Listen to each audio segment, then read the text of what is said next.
Going live, dog. Shit. All right, we're live. Everybody, we just had some technical difficulties, but now we're live with Jason Creel from Lawn Care Life. Jason Creel, we're going to talk about the lawn care pricing dilemma and how to get paid what you're worth because you've been doing this. This ain't your first rodeo, and I'm fired up, bro. Okay, yeah, I feel like technical difficulties is part of these things. I can't tell you how many times I get on here and the sound's not working, but it was actually for audience's sake here. It was my mistake. I had a setting wrong on my computer for speakers. I couldn't hear Keith talk. Listen, I have a ritual where I have to do 21 push-ups before I go live every time, and the technical difficulties stop my push-ups. So you got to entertain these guys for Okay, 21 seconds. Okay, all right. Keith's got a ritual. He's got to do 21 push-ups. All right, I think is happening right now. I'm not sure. I think both my audience at Lawn Care Life is YouTube is able to stream this as well as Keith's audience. I think we're both using this software called StreamYard, which works great, but depending on if we got everything set up or not, we're trying to both stream it at the same time. So it should probably, who knows what'll happen. So look at Keith. Now he's even got fancy water. I mean, that's not out of the tap there. That water, that's a $3 bottle of water probably. All right. Well, I think we're supposed to. Oh, here we go. I had to click the comment section. And I had to click this comment section and see. I couldn't see what everybody was typing, but now I can see it. So, all right, Rocky Balboa is over there doing his thing. I'm fired up, bro. I can tell. You got me. Well, I'm not as fired up as you, but I'm getting there. Were you out in the field? Well, yeah, I was. It's getting a little bit hot down here. I was out there basically making some YouTube content today. I'll start back spraying yards next week for my actual business.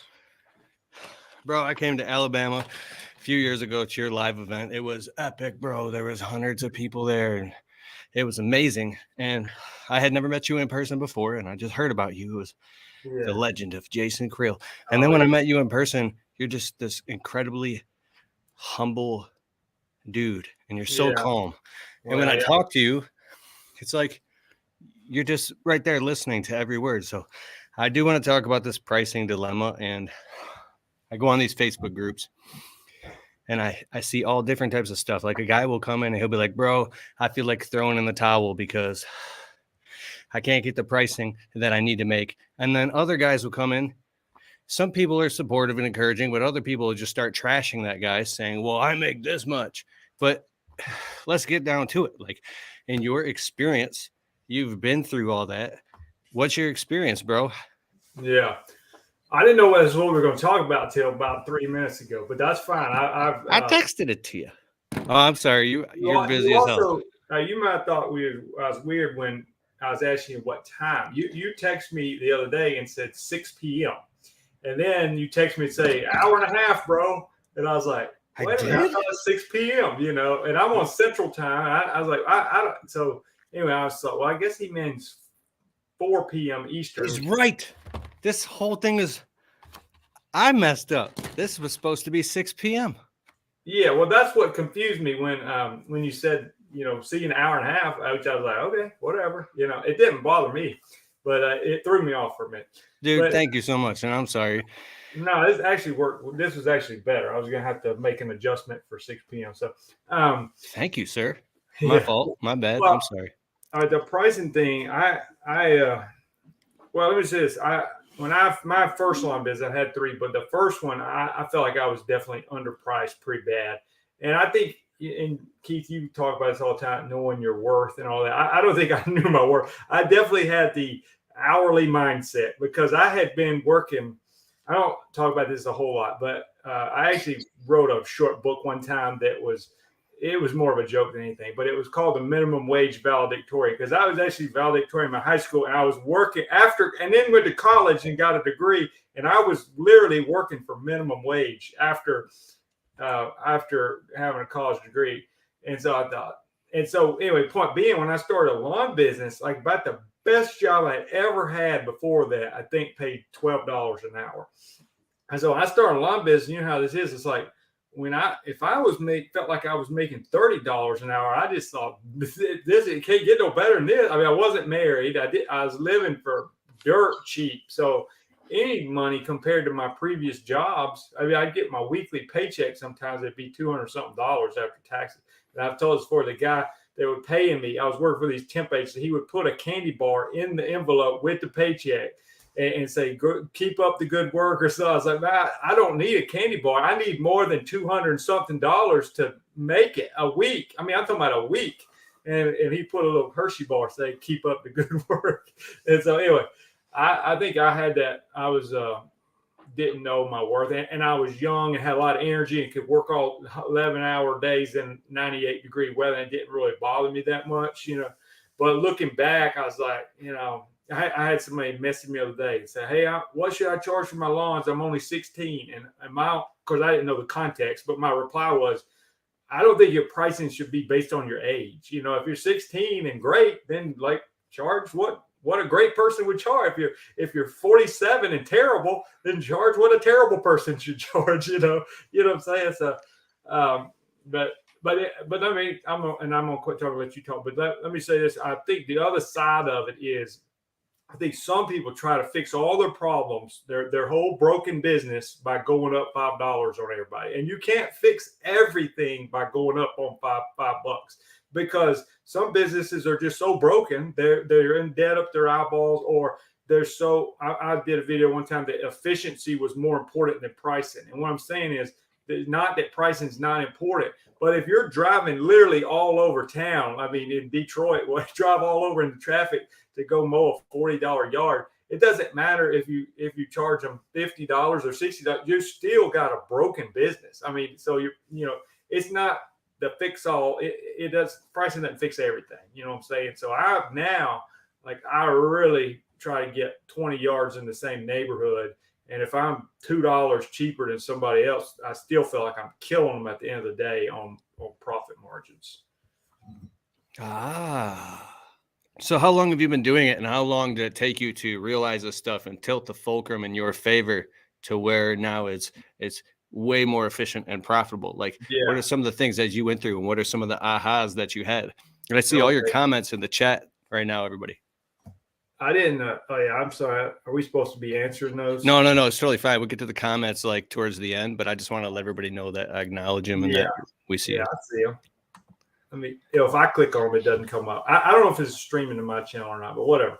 But it was actually kind of backed into it. I didn't really figure it out, Keith. I had that first business where I was just mowing grass, and somebody approached me my 5th year and wanted to buy my business and made me a really good offer, so I sold it. But I kept a small portion of it, and then I kept that for like 2 years, and then we moved a couple hours away, so I sold that, and then I started my third business, and the third one was definitely better as far as pricing goes. But honestly, when I started, like, really, I didn't figure it out. It kind of just happened, and then hindsight, I was like, hey, this is better than it used to be. So I sold this third business. I had gotten up to about 480 customers, spraying yards and all that, and I had like 2 trucks running. One was part-time, then I was doing full-time. And I was just like, I either got to go big or shrink back down. And I decided to shrink back down. Well, when I shrunk back down, I basically, got rid of a lot of yards that were on the outskirts of my route. And so I shrunk back down, and all of a sudden my route was so much tighter. And I just noticed, like, whoa, I'm making way more money than I was. Not obviously I sold off a bunch of customers, so my revenue was down. But in a day, I was making so much more. And this is the other thing, Keith, and you might have some thoughts on this, but I quit letting the customer. I always acted like I was in control of my business, but I really wasn't. So I finally started standing up to the customers, and it was, fertilizing. The same with mowing, like if you're going to that neighborhood every Thursday and they don't want to have it cut on Thursday, it's like, oh, I'm not coming back like Monday. It's going to be the next Thursday. I'm not making a special trip for you. And I quit doing that. I used to fertilize in yards that had like 20 yards in one neighborhood, and I would go to that neighborhood literally like 5 times to do 20 yards. And I'm like, why am I not doing all 20 on the same day?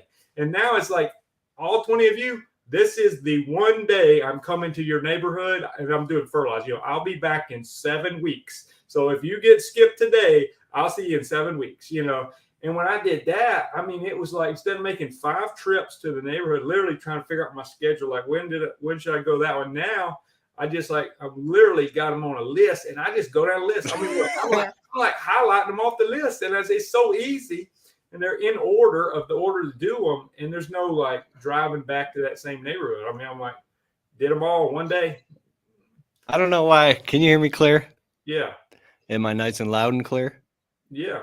Because I had to turn my headphones down. For those of you listening on the Untrapped podcast on Apple and Spotify, what up, though? And real quick, so we're streaming live right now on my YouTube channel at Keith Kelfis, but also I have another channel called the Untrapped podcast. So if these kind of long form content don't do very well here, you can watch them in their entirety on the Untrapped podcast YouTube channel, or just go back and listen to them.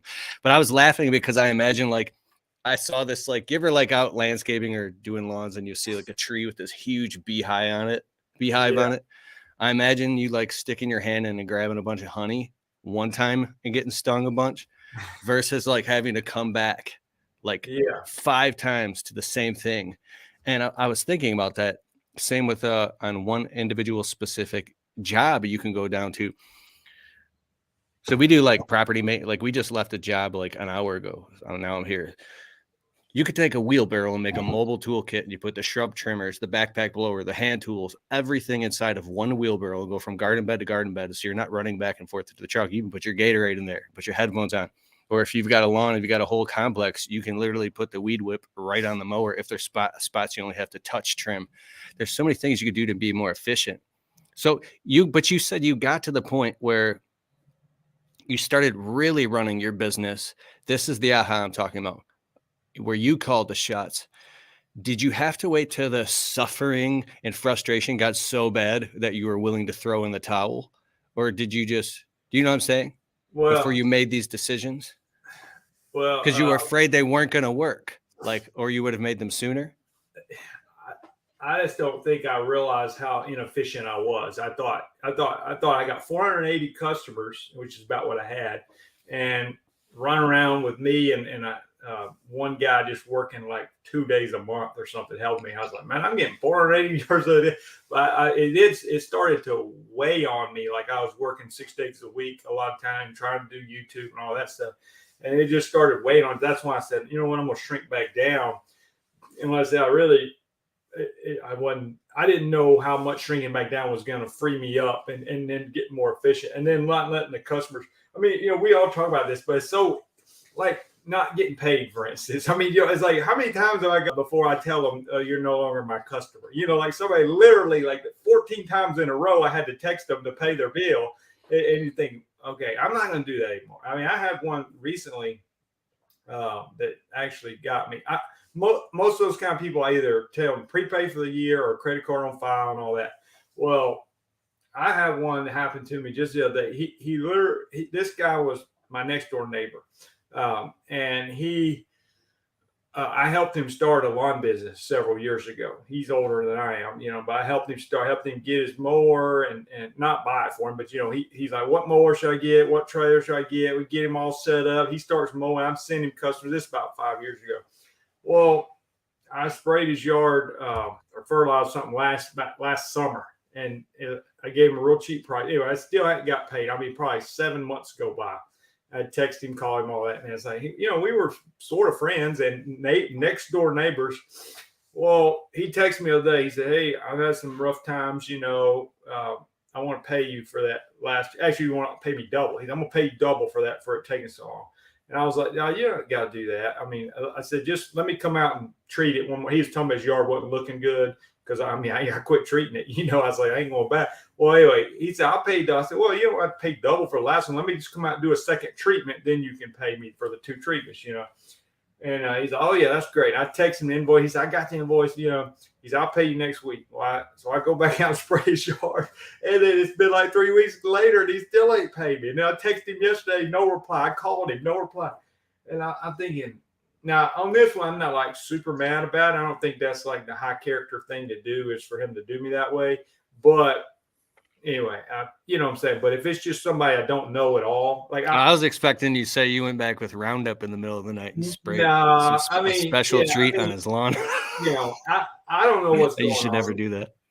I don't know what's going on. I don't really know his story, you know. But I mean, Good, you know, yeah. I think even if he pays me, I'm probably done with him. You know what I'm saying? It's like, all right, buddy, you got me in on this. You got me on this one. You not only didn't pay me the first time, you talked me into coming back, and then didn't pay me again. And he's somebody I knew, but like people do people that way. And for whatever reason, and this maybe go back to the know your worth, and I think it's just this mindset of what a lawn care person is. I think maybe culture for so many years has talked so low about us, and we almost start to believe it, that we let people do us that way all the time. I mean, could people get consistently done that way? I mean, it happened to me once in a blue moon. But anyway, I had another guy the other day, and he didn't pay. I've been talking to him about putting a card on file. He didn't want to do that, so I let him. I said, well, okay, you just prepaid before I'd seen the invoice the day before. Well, he was paying, and then he got where he wasn't paying prepaid, but I'd still send it to him after, and he'd eventually pay.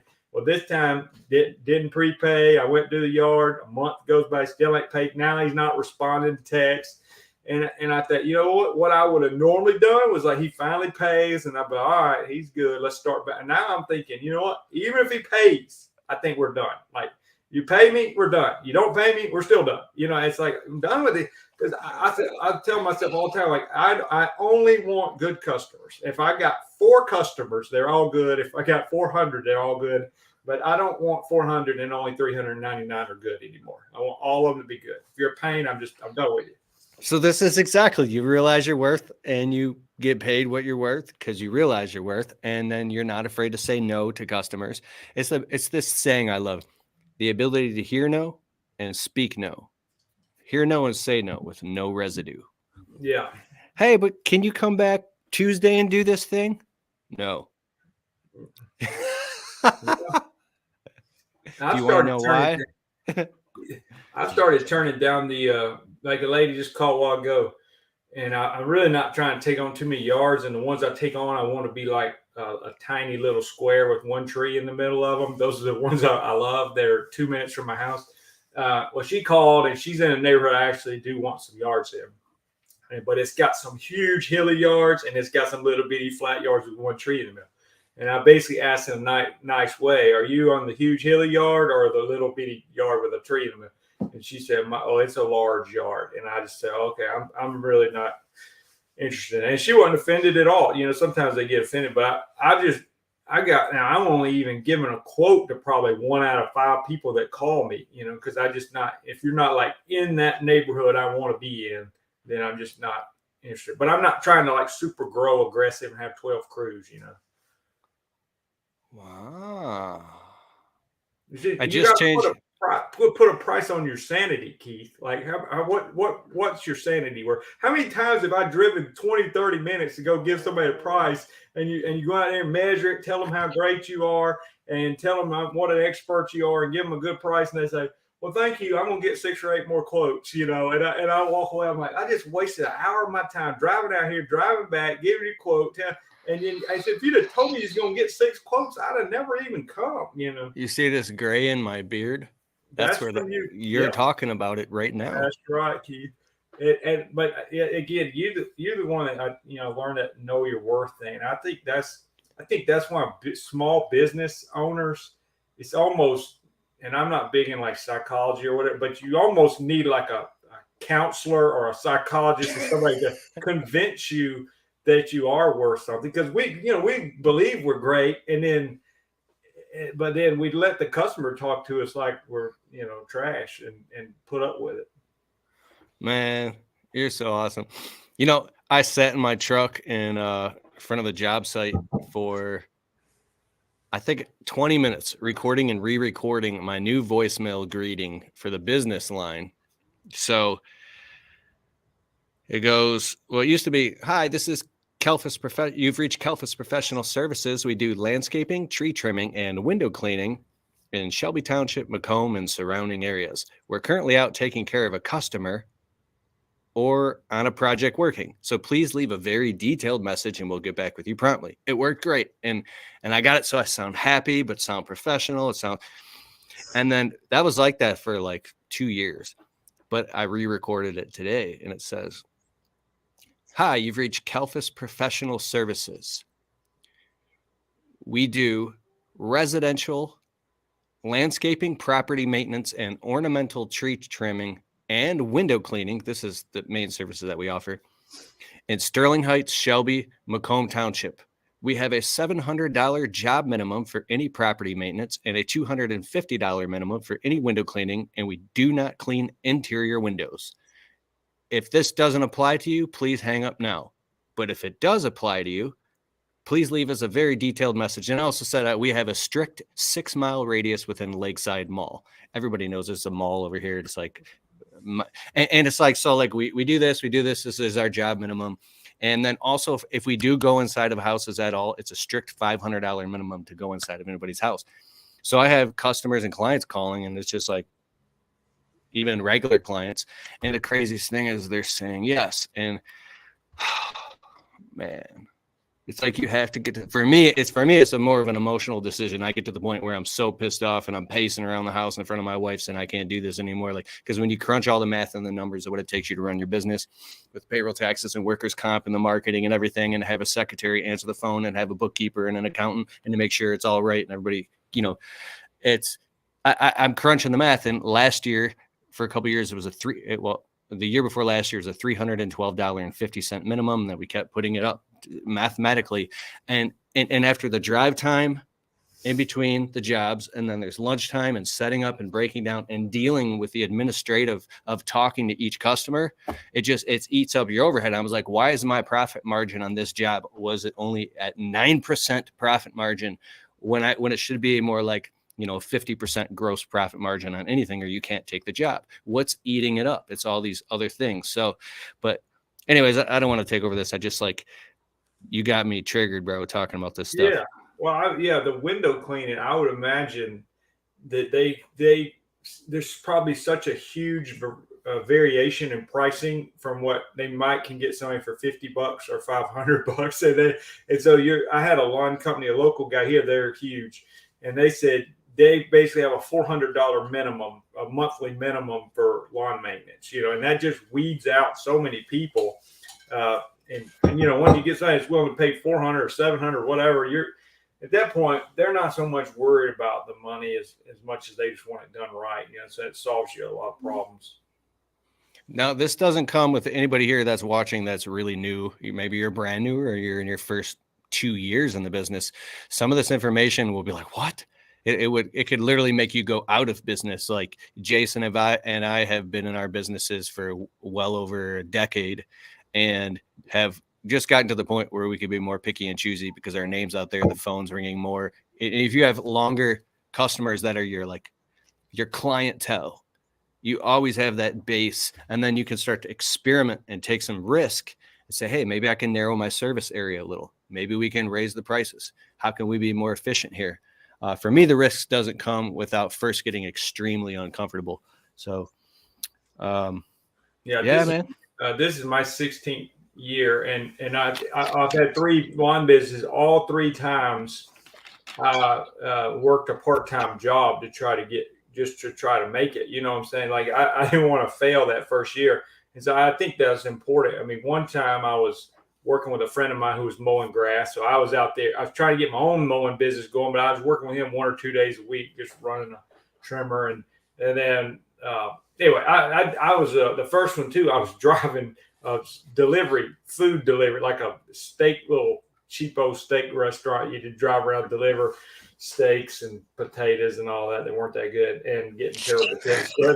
But yeah, I was saying I was doing that night to make up for while I was getting my business going. So I agree with you. To me, you just make it. You just got to get through that first year. I mean, whatever you got to do, and then obviously over time, I think people, the first year it's like, how do I get business? But after that, usually it becomes getting customers is not the challenge. It's getting the right customers and being profitable, because so many people got tons of work and don't make any money. The first year you're like, I just got to get customers. So I wouldn't blame somebody the first year going out there doing whatever you had to do, gutter cleaning and have 12 different things on your business card. But eventually, I don't think that's a great strategy. Mm-mm. Guys, somebody said in the comments, Keith, you keep freezing and lagging. Can everybody see and hear me clear on your end? And I also want to get to some of your comments here. I like to have my guest read the comments. So let's go up here. Can you see that? Yeah, I can Jason? see it. And on my end, it's freezing a little bit, but it's just getting a little bit blurry. But now it looks great. So I don't know. And make sure that the Wi-Fi is off on my. Okay. You may have 7. I don't know how it was set up. Green Up Lawn Care says, "What up, Doe?" So I guess that's a positive thing. 4 p.m. Let's get it. Jason the man. All right, Aaron. Thank you. Hey guys from Bruner Lawn and Landscape. Yeah. We can't see the push-ups. The common sense expert said he did them. He was huffing and puffing when he got done. I think you did them. He gonna do push-ups for super chats, man. He probably will. Oh, bro, I gotta have a push-up cam. Yeah, I'm gonna get a different angle and then have push-up cam. Then me and my guests will go live. We'll have to do push. Yeah, there you go. Let me scroll down. Oh, now he's saying those were weak push-ups. He couldn't see them, but they were weak. It was a different person said he couldn't see. No, dude, when I do push-ups, I go all the way down, all the way up, right? And I squeeze, and then I pump my legs, my knees go all the way to my chest. So they're like burpee push-ups. I learned them from Sean G Motivation on YouTube. Man, that guy had me out of breath when we worked out one time on Instagram Live. Okay. Andy said lawn push-ups. Brent W says, "What's up, guys?" Common Sense says, "What's up, guys?" Nobody asks any questions on your channel. They just tell you what's up and everything. I get all these questions about how do I kill this weed in my grass, and I live in Canada or something. Jason's the most laid-back guy for sure. Green Up Lawn Care. Guys, hit that thumbs up button when you're in here. It will get this out to more people that can help. Thank you for that. Yeah, can everybody hit the thumbs up and the heart and the like button? Pop, pop, pop, pop, pop, pop, pop. Everybody hit it like 20 times a piece. See what happens.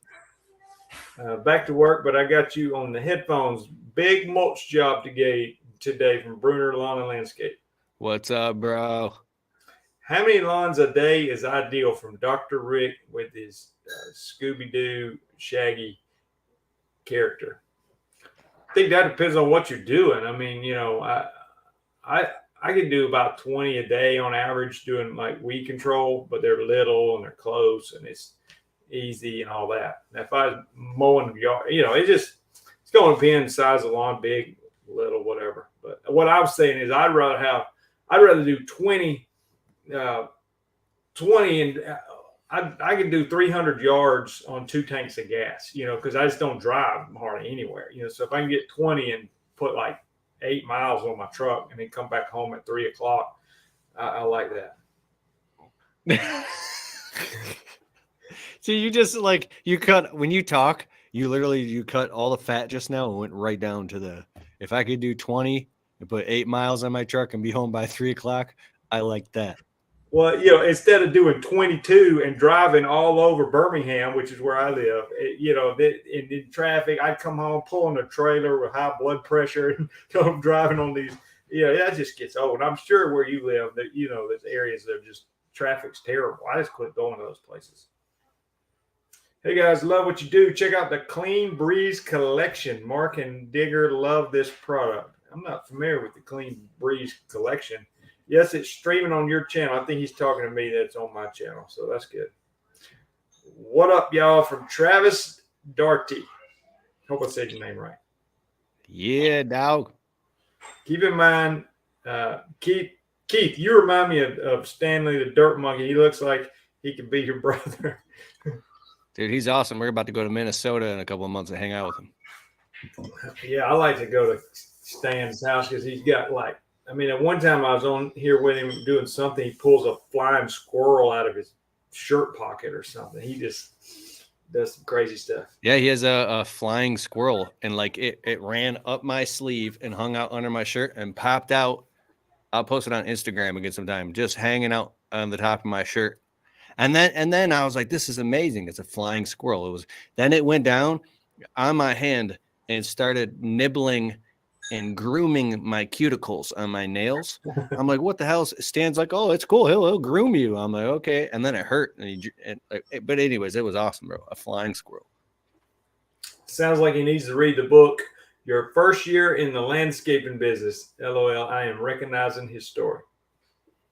That's my book on audible.com for those of you in your first year in the landscaping business. So listen to that on audible.com. Did you narrate it yourself, or did you get someone else to narrate it? No, I did it all myself.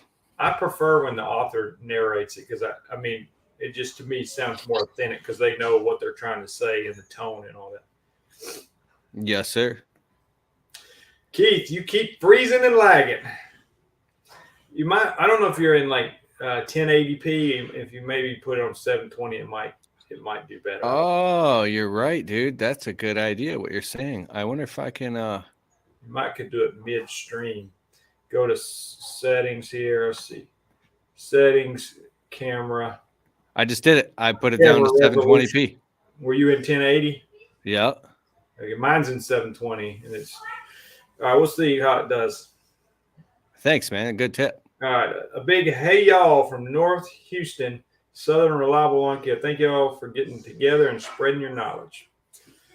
All right, got a lot of comments on here. Let's see. I'm mow now, but looking into spraying yards, but not sure where to start or what to get. You know, that's going to depend on where you live. I mean, I mostly deal with warm season grass. So when somebody asks me about cool season turf, I just not much help. But it's one of those things that's so regional a lot of times that it is helpful to find somebody local or at least somewhere in your geographic area because they're going to be familiar with the weeds and the weather patterns and all. You know, if you lived up north, and almost everything I use, you can't use on cool season turf, so it would be a problem. You know, so you need at least, if you're a cool season guy, you need to find somebody that's a cool season guy. If you're a warm season guy, then find somebody that's warm season. I love it. All right, Anthony says that is effed up to ask for service and don't pay for it. How rude. I agree. About to push mow my yard. Just want to stop by and say hello. Thunderstruck. What up, though? I have customers like that now. Lawrence G.G. McDowell. Get rid of him.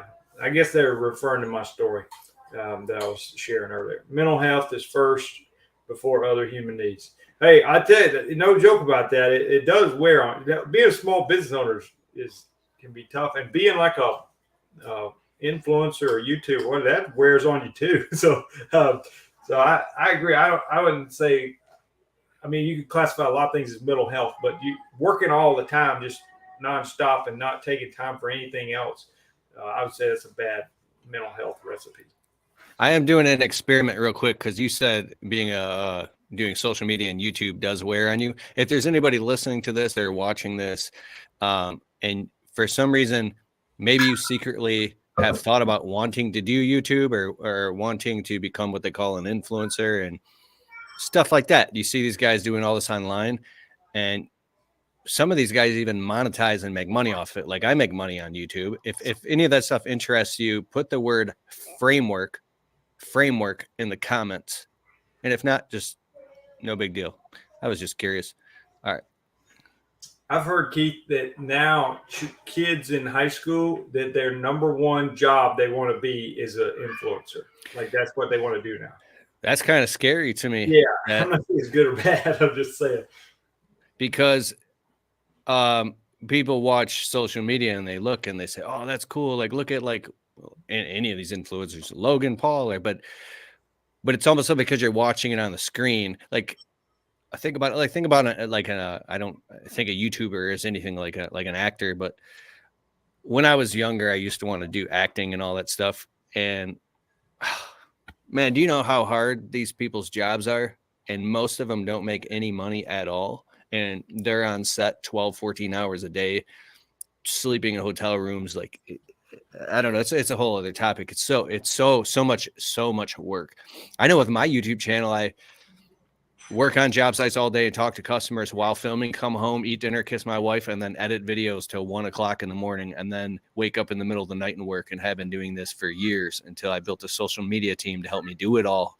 But dude, it was burning the candle at both ends. It felt impossible. So Yeah, I had to finally start outsourcing some of that stuff because it does wear on you. oh yeah. James says, I try to do quotes over the phone as much as possible. Yeah, James, I agree with that. Like, I started measuring the yard. Like, most of the weed control fertilization is priced by the size of the yard, and especially if it's in a neighborhood I'm really familiar with, and I know, like, all those yards look pretty much the same. I can measure it and give them a price over the phone. But the only tricky part about that for me, sometimes if I'm not familiar with the neighborhood or just not sure if every house is not the same, I can measure it on there, but I can't see hills on there unless sometimes I'll Google it and I'll find some real estate listing where it kind of shows me the contour of the land because we have a little bit of hilly area here and I don't really want hilly yards. And then also I can't see the weeds in the yard. So if it's mowing, you're just mowing grass, that's fine. But I want to, like, does this yard have like such horrible, terrible weeds that I know I can't really get rid of anytime in the next 4 years? Then I don't want that yard anymore. That's a project for somebody else. But I agree. I do way more quotes over the phone now than I used to. I love it. Does anyone watch How To with Doc? I'm familiar with, I don't watch it regular, but I know the channel you're talking about. He's like he's like homeowner weed control and that sort of thing. And his channel gets a lot of views. What up, Doe? From YMG Landscaping. Is that what you say that all the time, Keith? Because everybody keeps saying that. Yeah, I some people say it's a Detroit thing. I don't know. I've been saying it forever. Really? What up, Dow? You said something to me. I forget. Like, I'll see Brian Fullerton after not seeing him for like 6 months in person, and the first thing I said, "What up, Dow?" And he goes, "What up, Dow?" Oh, he says it too. Okay. Maybe he says it just to make fun of me, but I have a shirt that says "What up, Dow." I just don't. It's like. I was looking for what you said to me. I forget what it was. Oh, I said something to you. What? Oh, you just said. Well, you said, "See you in an hour and a half, homie." You just called me. I couldn't remember what it was. Let's see. What up, though? Big Dog. All right. Dog. And Total Tech. Hi, y'all.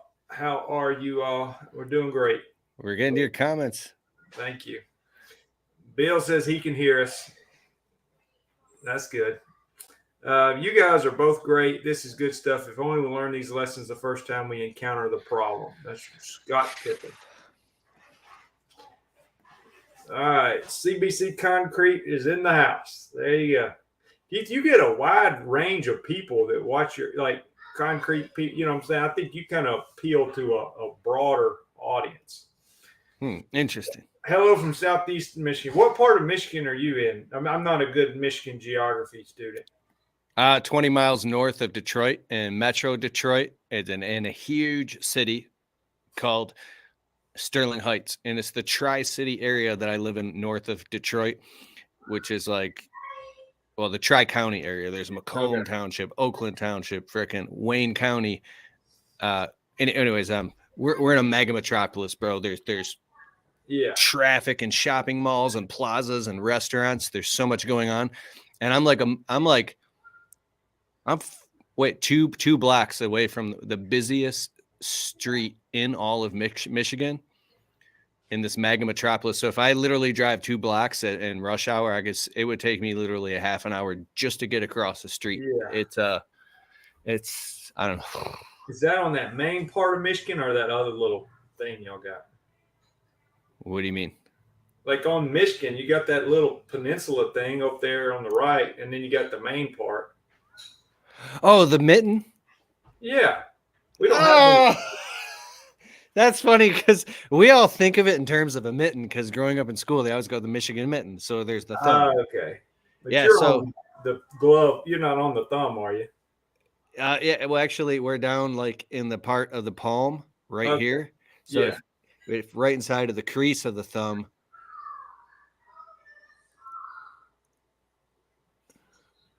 But we go up to the tip of the thumb. That's what we call up north, and there's beautiful lakes, and we get Airbnbs up there. But yeah, we're down in the Just Okay.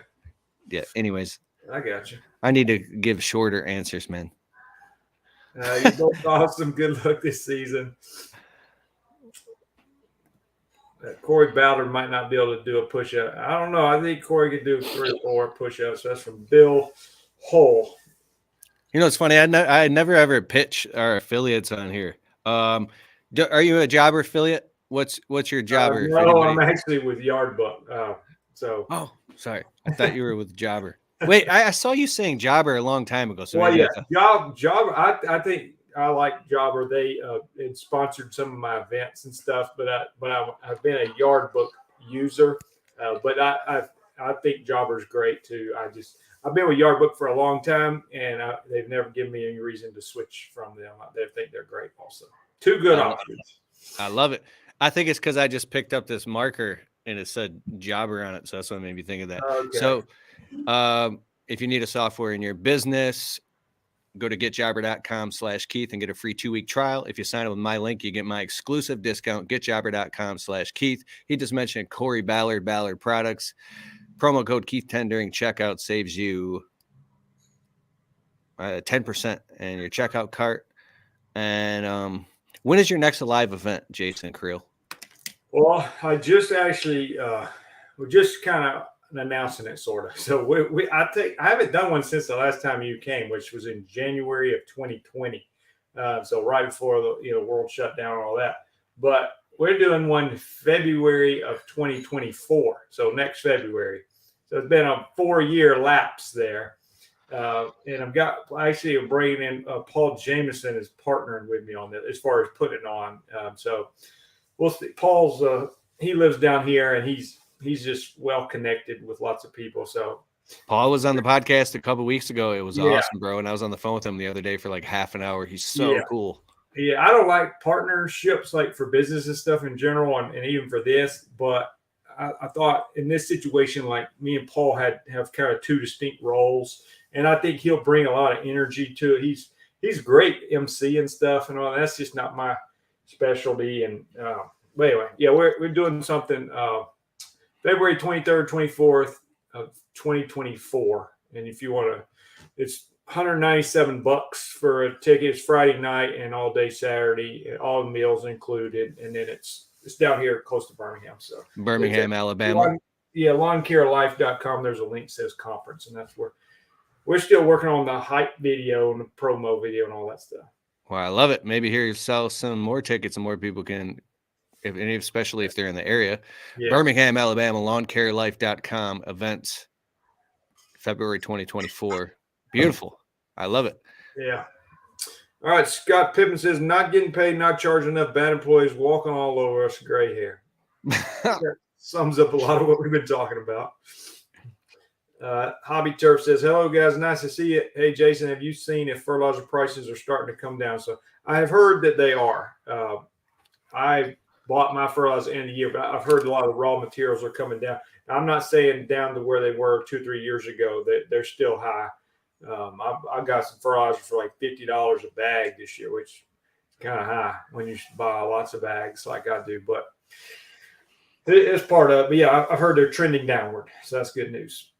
My first year, 42 customers, 4 commercial, and phone is ringing off the hook, and don't want to grow too fast, but also don't want to miss any opportunities. What should I do? Wow, that's if you're talking about literally like 2023, you've already got 42 customers. That's pretty good if you just started your business. I mean, that'd be pretty decent if you already had an existing business. Well, Keith, why don't you answer that? I got some thoughts, but what do you think? Travis Doherty says, my first year, 42 customers, 4 are commercial, and phone is ringing off the hook, and don't want to grow too fast, but also don't want to miss any opportunities. What should I do? Advice? That was a good laugh. All right. Well, looking at your profile pic, it looks like your dad, which you probably want to be home in time, because I'm probably the wrong person to give advice, because I worked 100 hours a week and almost destroyed my marriage. I don't have any children, and I didn't then. And I just got rid of any thoughts or remnants of a personal life. and I worked 7 days a week constantly to grow the business as fast as possible to get it past 100K because I was scared shitless and had debt collectors calling me. And yeah, man, I think throw as much activity at the wall, throw as much mud at the wall as you possibly can and see what sticks. If you have a ton of opportunity, you know, some people say do it all, but man, I really think that you should do it all and do everything you can and just work like 12 to 14 hours a day and do that for about 90 days until it gets so unbearable that you're forced to start cutting the fat and carving out what doesn't work. Because in that time period, if this is your first year, the lessons that you're going to learn while being in the trenches and under the fire with that amount of pressure on you are going to make you have a nervous breakdown, which is beautiful. But you know, they're gonna teach you invaluable lessons, and you're gonna get a, you know, like a master's degree at this a lot faster than most people if you've got that many customers that fast. And then also, I wouldn't make any definite promises, but I don't know, if you're growing that fast, it might be already time to bring on a part-time employee. And so you can spend the time chit-chatting with the customers and collecting the invoices and the money. Because sometimes customers will take up a lot of your time. And if you have that other guy working with you, he can continue the weed whipping and the edging and doing the blowing and putting all the equipment back in the truck. That was my issue, is I train my employees to keep going and tidy up the whole truck, blow everything down. So when I'm done wrapping up with that customer, all I got to do is hop in the truck and turn the key. We all end up in the truck at the same exact time, and we go to the next job. So you want to get as much of that pressure off you as possible so you can maintain selling. And then look at it like a fulcrum. Like I say, expand the top as you dissolve the bottom. So expand the top and dissolve the bottom. Once you're making, once you hit that, I don't know, hit about 8,000 a month in revenue, it'll become abundantly clear what the next move is to make. And so yeah, that's what I got to say. I hope that helped. That was a lot. I thought that was great. Thanks. You're lagging, but Jason looks fine. I think it's doing better. I only noticed maybe one time since you switched over, so I think you're good, Keith. Okay. Yeah, I was thinking I can go into the camera resolution and downgrade it even more.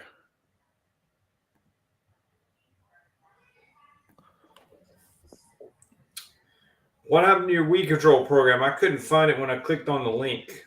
If he's talking to me, I guess. Yeah, it should be there, lawncarelife.com, and there's Weed Control and Fertilization Academy. I think it's, I'll look as I type here, Weed Control and Fertilization Academy. Enroll now and learn how to make more money. You click on that and you can buy it. So it's definitely there, lawncarelife.com. 2 clicks. Go to lawncarelife.com. Oh, you got the weed control program for sale. Is it an online, like an info product? Yeah, it's like a video course, and it comes with all these programs. That's kind of my.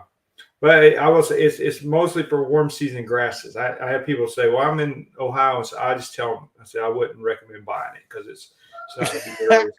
I mean, I'm serious. I don't want to take somebody's money. You know what I'm saying? Like, don't buy it. It's not the best program for you. You need to find somebody local that can help you with cool season grasses. I have a program called the Business Marketing Blueprint, and sometimes people buy it, and I could see everybody's progress inside of my my website of how much the content they consumed. And some people will buy it and they won't consume at all. They'll consume like sometimes like 30% of the content. Maybe they just got in and they found what they need and they left. But I'm like, oh, like because I can't control if somebody watches, but like that program specifically will teach you how to get the positive 5-star reviews on Google, how to do everything. And it's like it's a 6 hours of content. And it's like, it's just, well, if you're newer in the business, it'll upgrade your whole shit, man. It's like, but it pisses me off when people, anyways, if you want, I have a free PDF download, 7 steps to marketing your business online. So you get more customers and clients. KeithKelfis.com/7 steps. KeithKelfis.com/7 steps, and you get the free PDF download. Just type it in your browser.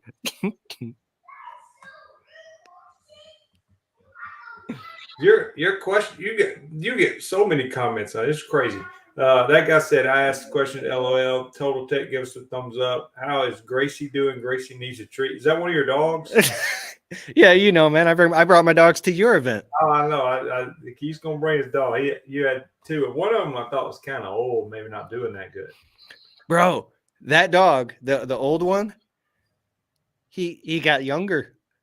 I don't know. Like he literally, we brought this little puppy in, and now I got these expensive dog vitamins and stuff, and we got Okay. bro, he's sleeping right now, but he's doing good, bro. Okay. I thought he done had stem cell therapy or something. Yeah. 20 grand a month. The dog's hooked up to stem cell therapy. All right. How about write up common contract with each customer, and if they don't pay anything during a service, it automatically terminates contract with said customer and get charged card at signing too. Yeah, I mean for me, I'm only looking at like being out less than $100. If somebody cheats me one service, it's less than $100, and it's not worth all that to me. But yeah, I can see if you were doing some big landscaping job or you had some other monthly service contract that was hundreds of dollars a month, then I would think that's a pretty good idea, Anthony. Battery equipment, 2-cycle or 4-cycle? Well, I do have some. I see Keith's a Milwaukee toolbox in the back. Milwaukee's giving me a good bit of their battery stuff, and it's actually really good. I've got a push mower. I got a hedge trimmers, pole saw, string trimmers, edgers, all that stuff. So I think for the handheld stuff now, and if I was out working, I still use I like Husqvarna string trimmers, so I use a 2-cycle Husqvarna string trimmer. Blowers, I like Red Max personally. They seem to hold up really well. And those are gas power. But I actually on my truck doing fertilizer, all I might do is throw a few little pellets of fertilizer on somebody's sidewalk, and for that, I'll just carry a little handheld Milwaukee battery blower, and that's enough just to blow the pellets off the sidewalk. Dude, you got the handheld battery Milwaukee blower, right? Yeah. Dude, I got 2 of them. Okay, so check this out.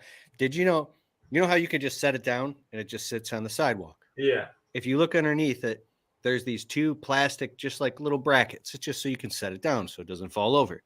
Well, this interesting thing is when you pull the trigger on that, there's a little button on the side that makes it stay on like medium or full blast. Yeah. But what happens is if you set it down and you turn it on full blast and then tilt it backwards, like on the back end, it'll stay at a 45-degree angle, just shooting up into the air. So like, I actually use it all the time. If we I don't know, I have to blow myself off or go like this, get all the particles or clippings off me. Yeah. And I don't know, I was so excited. So try it next time you use it. I did not know that. I just did discover though that the Milwaukee stuff does come with a little space on the back where you can hang it on the wall on a screw or nail. Yeah, I didn't realize that. So I've got mine kind of neatly displayed in my workshop. Or if you got we got a steel BR 700, 800, we got a bunch of steel backpack blowers. Yeah. Or you could put that bitch on full blast and just put it in the middle of the street, right? And it'll spin in circles. You could just jump rope that motherfucker. I was not aware of that. So. We anyways. Why am I telling you all this? I don't know. The next question I'm excited. This is for you. Oh, Ramon Aravallo. Hey Keith, looking to buy a budget good mower, normally 48 or 52-inch mower. Looking at the Radius X-Mark E series, I currently have a Toro Time Cutter 42-inch. I have about 50 customers.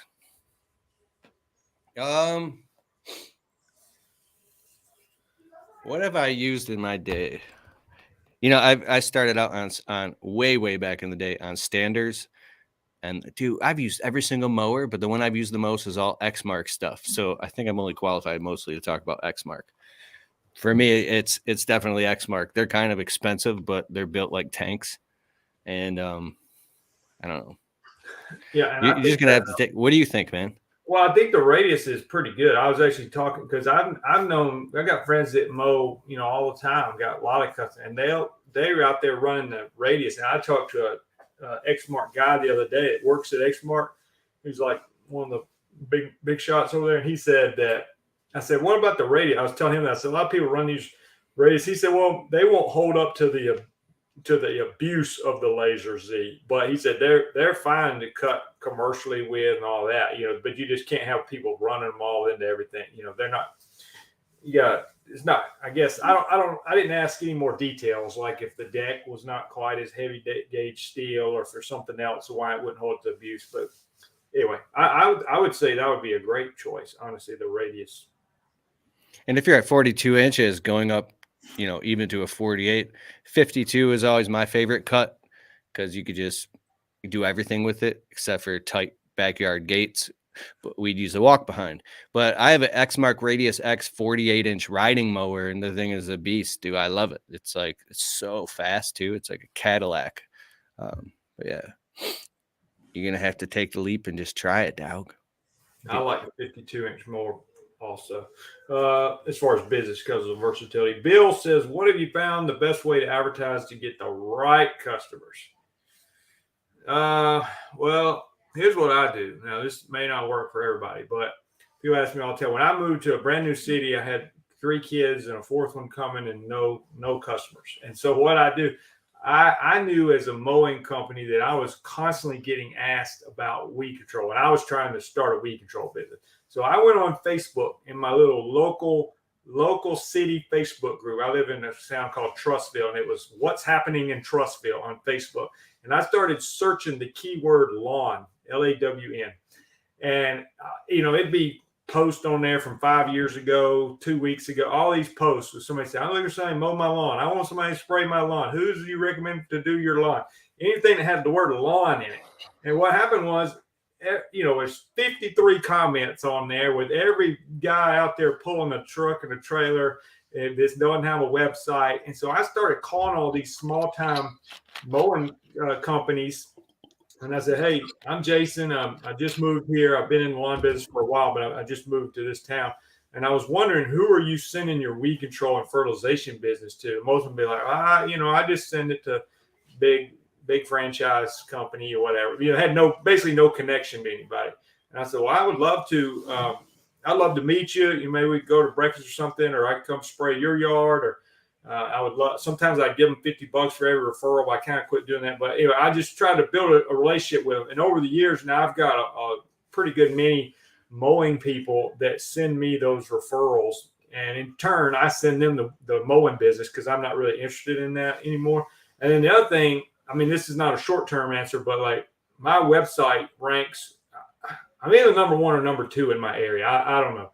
But I've gotten so many calls from my website. And again, that's not overnight, but I would say if you want to be in the lawn business for a long time, I would definitely get a website. I wouldn't try, like in key situation, I wouldn't try to be like number 1 for Lawn Care Detroit. It's just too competitive, but if he knows these 3 little, or big little towns he works in. Like for me, I'm literally just trying to be number 1 in my city, and either number 1 or number 2, and that yields me a lot of phone calls. So you tap into other people's distribution networks. Yeah, that's what I did. And then over time, you get all these referrals and stuff. But like initially, I had to get their referrals, because it's like, people like word of mouth. I was like, there's nobody to give me word of mouth referral. I have 0 customers, so I had to get word of mouth from these mowing people. And then now I've got a base and all that, and I do get the word of mouth and all that, but it doesn't start off like that. I love it.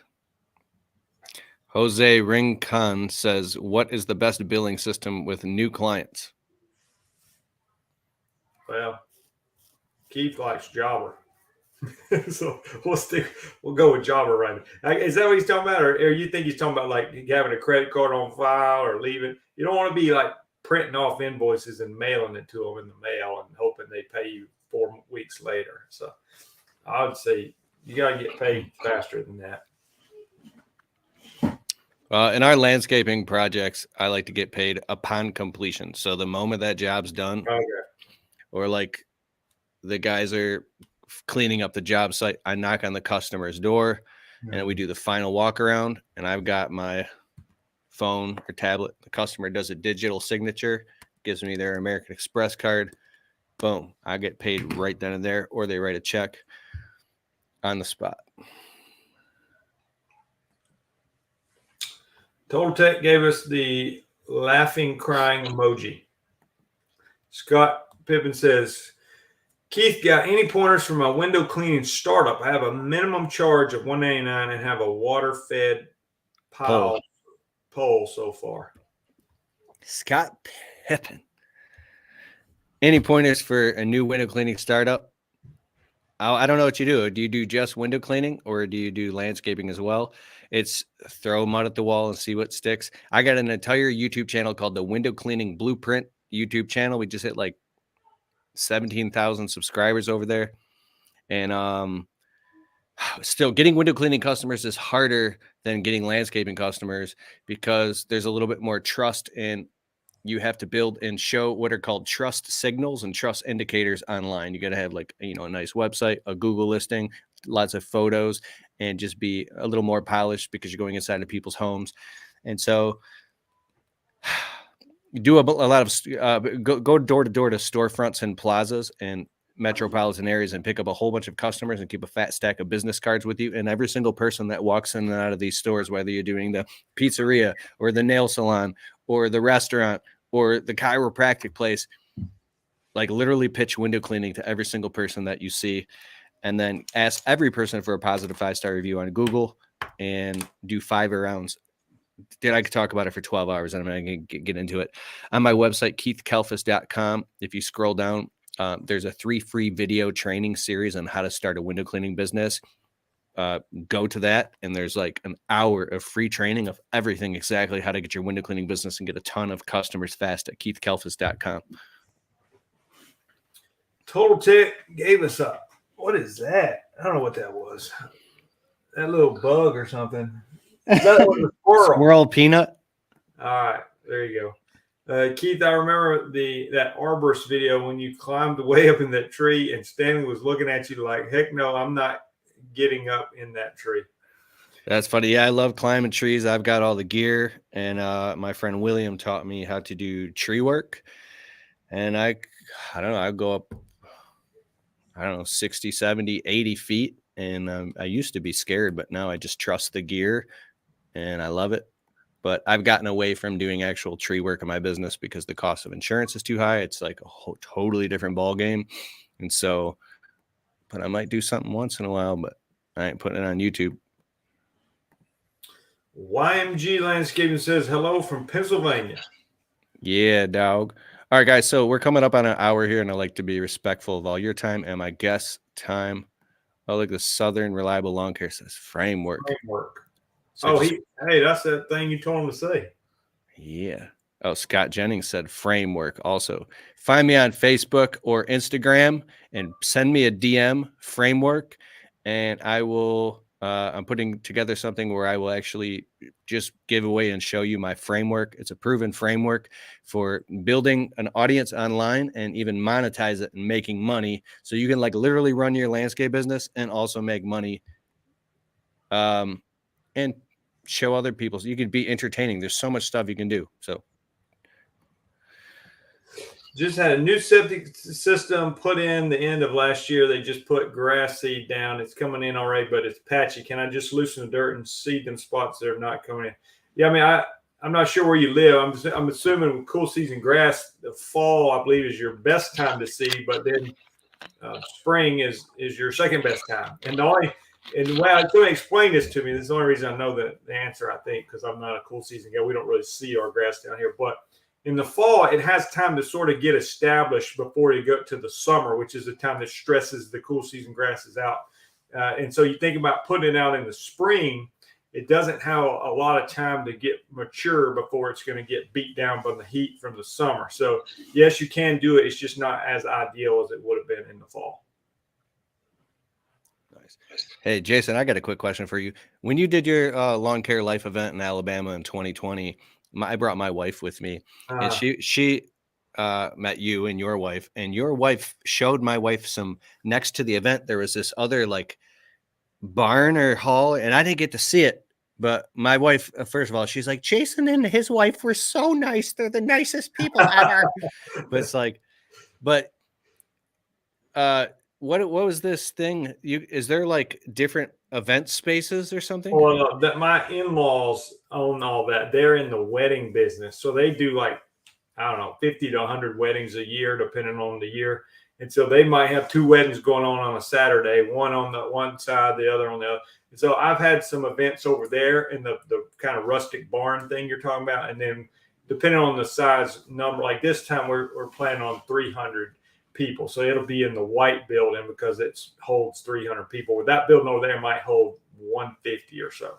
So some people like it. They like to like have an outdoor wedding. There's a lot of acreage, and then they'll do the reception in that building, something like that. So that's what that is. I love it. Okay, we're about to wrap this up. See how many comments they're just coming in, tons of comments. Do you want to go a few more minutes, or do you want to wrap up? I want to be respectful of your time, bro. Maybe scroll and find some of the better ones. We'll do a few more minutes. All right. Like one guy said that silver play button was dough or something like that.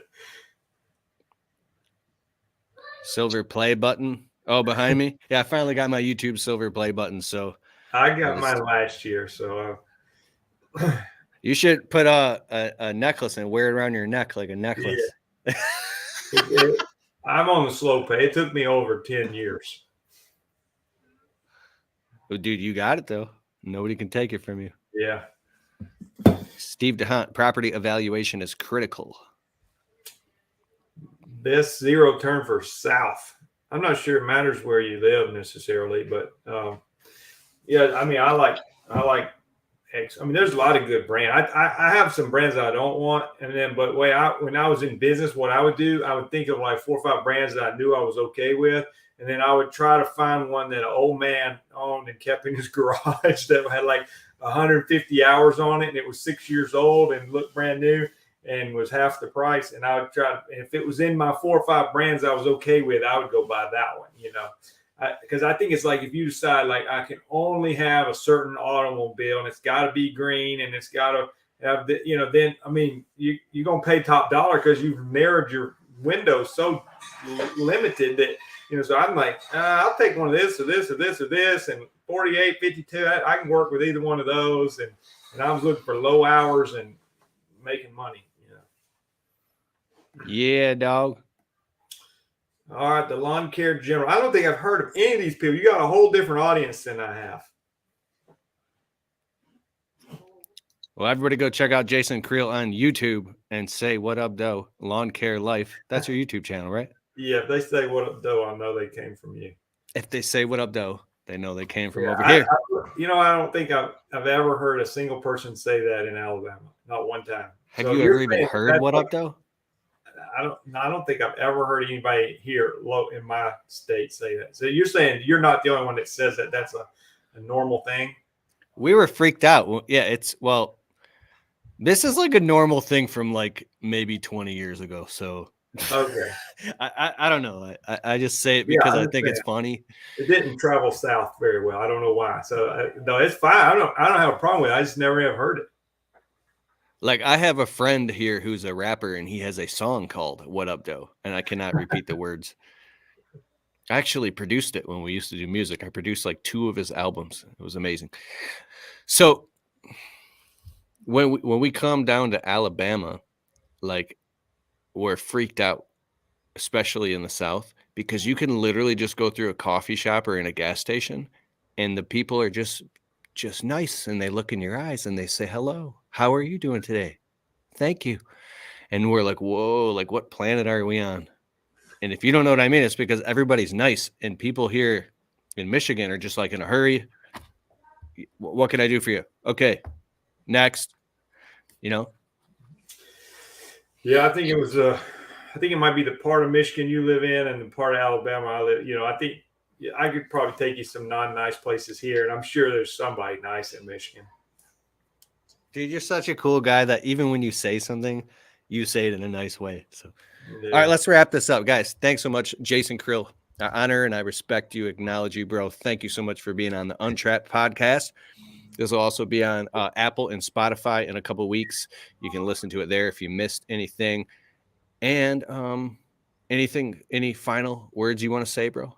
No, I don't think so. But I do think I'll just repeat what I said earlier. I think if you're in business, it is really about as much mental as it is physical. Like you got to keep going. There's always ups and downs and all that, but you got to press through because it can get easier the further you go on, but it can be tough. So you gotta control the voices in your head because they get to you sometimes. The voices in your head, 100%. All right, guys, crush it. Don't be afraid to raise your prices, crunch the math in your business, and we're your community. We're all right here. So if you need help, reach out. Peace.